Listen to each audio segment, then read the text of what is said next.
Bonjour les amis, bonjour chez tous. Et excusez-moi du retard parce que là j'ai eu un problème avec la connexion au niveau de l'ordinateur. Finalement, j'ai dû me connecter à partir de mon téléphone portable. Donc, mon intervention va s'articuler autour de 3 points.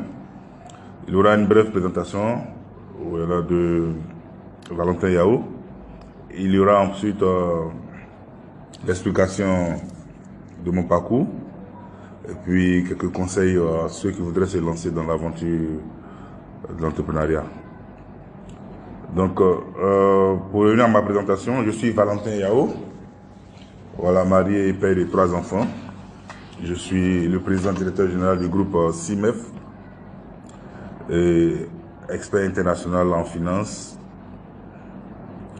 marché public et partenariat public-privé. Donc, le groupe CIMEF est composé de 4 entreprises qui sont CIMEF Immobilier, CIMEF International, CIMEF Technologie et CIMEF Assurance. Mon parcours, en quelques lignes, je suis titulaire d'un BTS en banque après le baccalauréat. J'ai fait un diplôme d'ingénieur de technique juridique ESAJC à l'SKE de Yamoussoukro à l'INPHB. Par la suite, grâce à la Fondation Bénia International, j'ai eu une bourse pour un master spécialisé en ingénierie financière à l'ISM de Dakar, entendez, Institut supérieur du management de Dakar. Après, j'ai fait un MBA en finance et marché de capitaux à l'IEG de Paris. Et actuellement, je prépare un doctorat en finance. Alors donc, j'interviens aussi en tant que consultant dans les universités, grandes écoles, presque toutes les grandes écoles privées de la Côte d'Ivoire, à l'UCG, à l'école pratique de la Chambre de commerce, à l'université de Bouaké, à la Supélite, au CAMPC, au CIRAP, à la ALT, bon, pour ne citer que cela. Et donc, j'étais chez MTN Côte d'Ivoire et bien entendu, j'ai eu l'envie de quitter pour me mettre à mon propre compte. C'est ainsi qu'en 2011, je suis revenu être à mon propre compte, puisque auparavant, j'étais consultant formateur indépendant. Et j'ai pratiqué ce métier pendant 1 an. Et après, on voulait donner une carrière internationale, une dimension internationale à ma carrière. Et voilà, je suis allé à Paris pour un MBA, à l'IEG de Paris. Et une fois le MBA obtenu, j'ai été embauché en tant que conseiller clientèle professionnel chez Prolis Finance à Paris. Après, j'ai aussi été retenu en tant qu'immigrant pour le Canada. Et donc, je me suis rendu au Canada.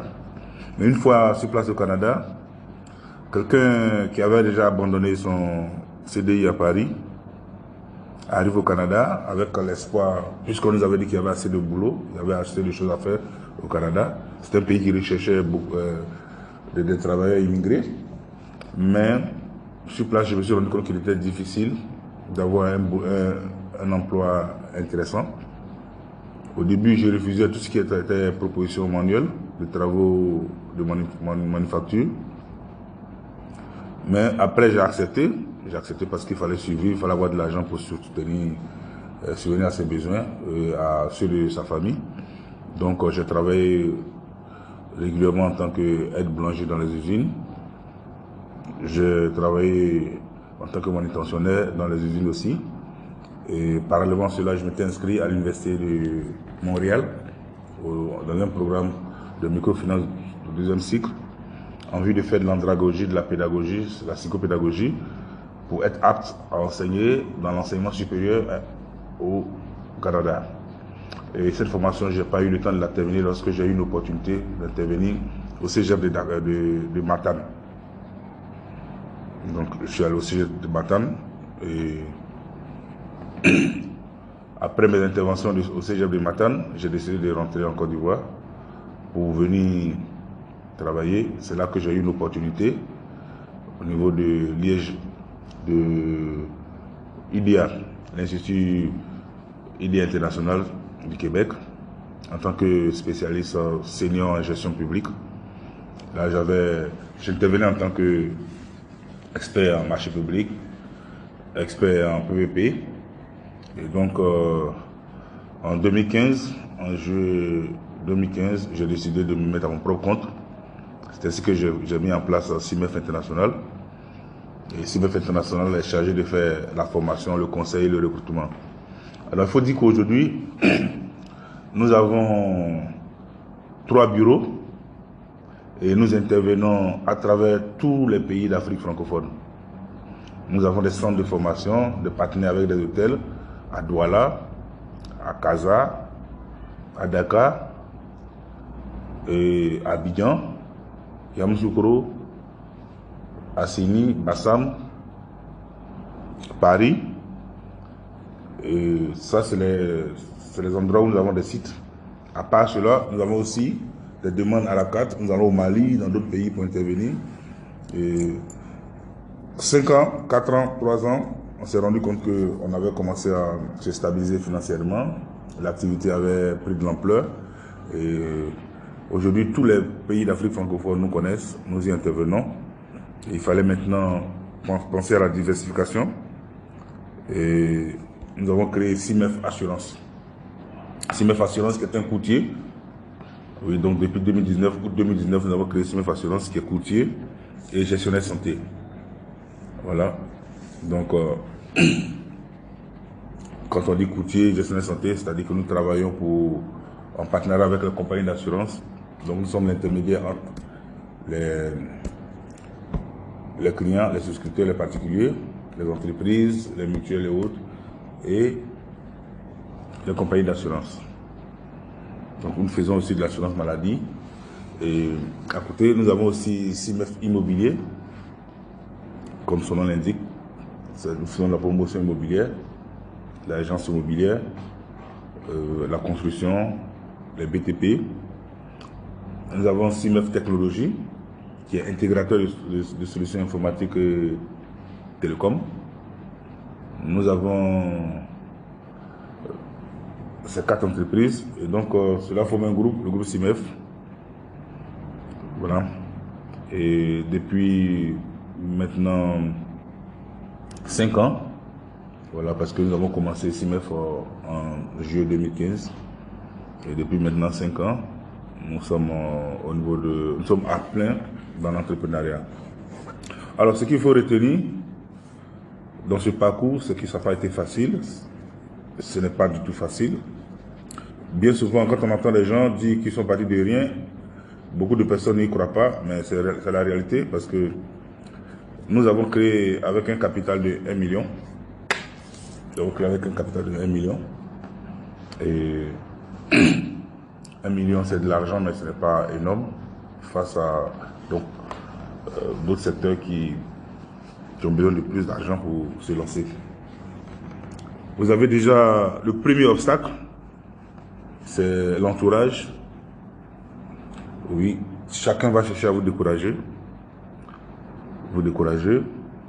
Les amis, les parents, des conseils.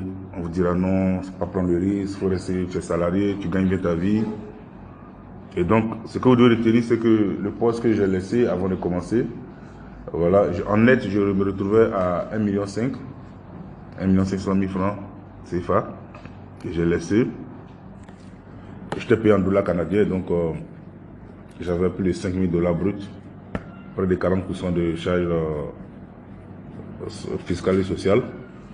Donc, je me retrouvais à plus de 3 000 $ net par mois. Mais il fallait tenter cette aventure parce que je sentais cela en moi. Il fallait que je sois à mon propre compte. Je sentais un vide qu'il fallait combler, notamment au niveau de la formation.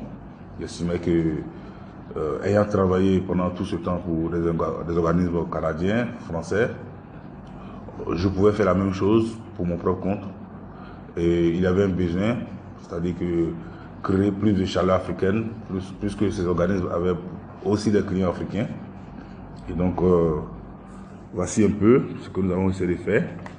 Et aujourd'hui, ce que je peux conseiller à quiconque se jette dans l'entrepreneuriat, il faut noter que en Afrique, de façon générale, contrairement à l'Occident, nous avons les problèmes de financement. Aucune structure pour nous accompagner.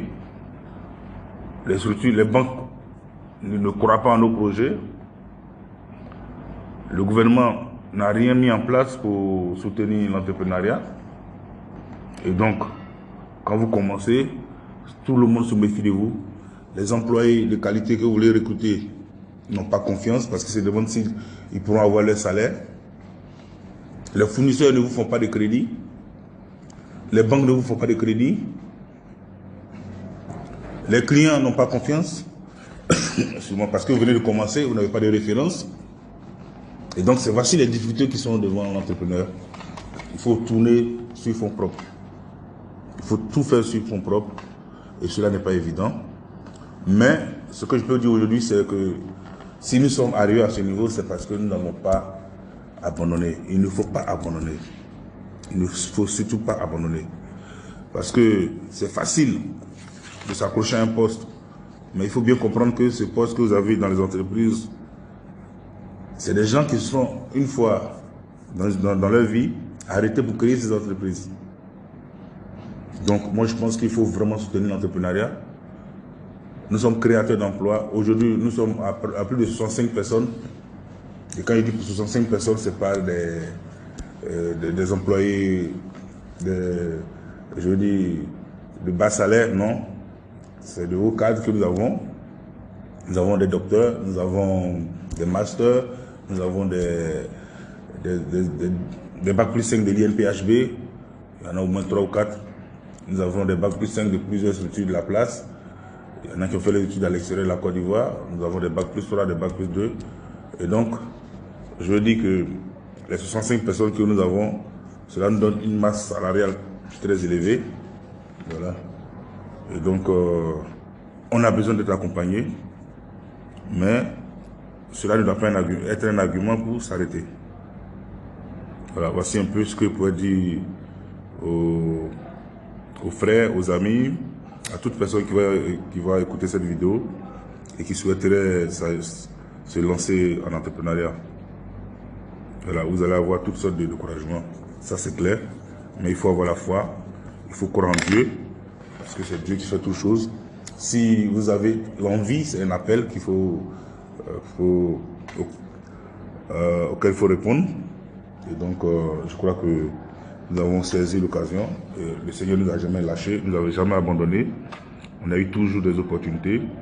Et aussi la qualité, ce qu'il faut faire, c'est ça. Parce que les gens oublient, bien souvent, on accuse les clients qui ne nous font pas confiance. Mais il ne faut pas venir bricoler. Il faut toujours se positionner dans la qualité. Au début, il n'y a pas de petit marché. Oui, il n'y a pas de petit marché. Même s'il n'avait pas de marge, nous avons accepté de perdre pendant 2 ans. Toutes nos formations que nous faisions à l'époque, c'était des formations à perte. Avec 1 participant, 2 participants. Il fallait supporter les frais d'hôtel, les charges de formateurs, pause café, déjeuner, la location de la salle, l'hébergement des consultants et des participants. À la fin, on avait beaucoup de dettes dans les hôtels. Il fallait les payer. Ça n'a pas été facile. Il fallait échelonner, demander pardon.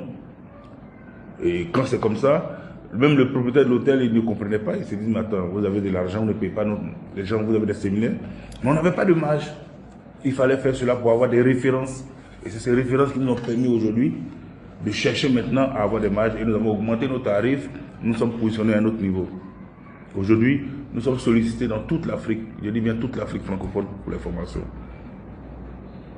Et au niveau de l'assurance, c'est une équipe très compétente, très qualifiée, très expérimentée que nous avons mise en place. Nous avons fait le pari de n'embaucher que des gens qui sont expérimentés dans le domaine, qui viennent de d'autres structures, d'autres compagnies. À commencer par le directeur général adjoint, qui lui-même a fait plusieurs structures de la place. Il a plus de 12 ans, 15 ans d'expérience dans le domaine des assurances. Alors,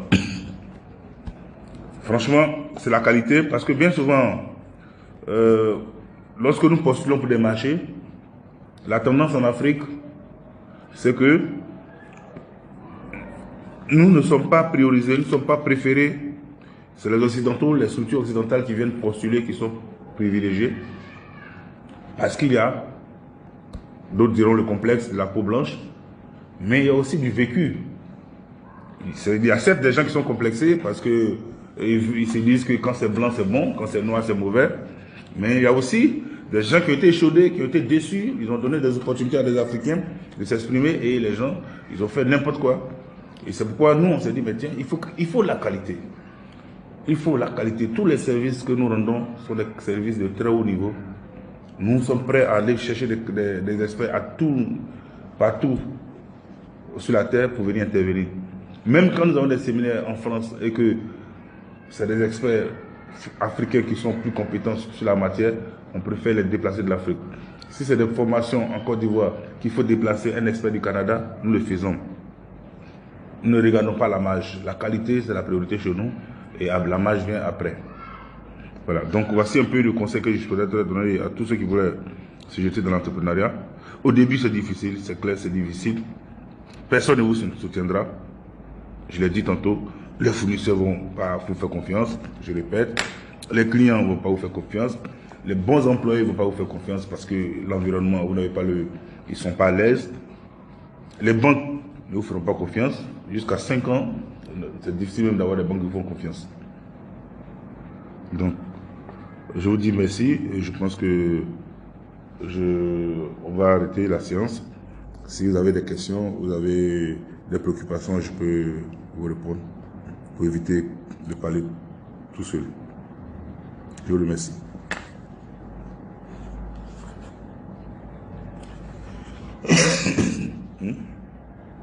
Alors, donc j'attends quelques questions-réponses avant de... Voilà. D'arrêter.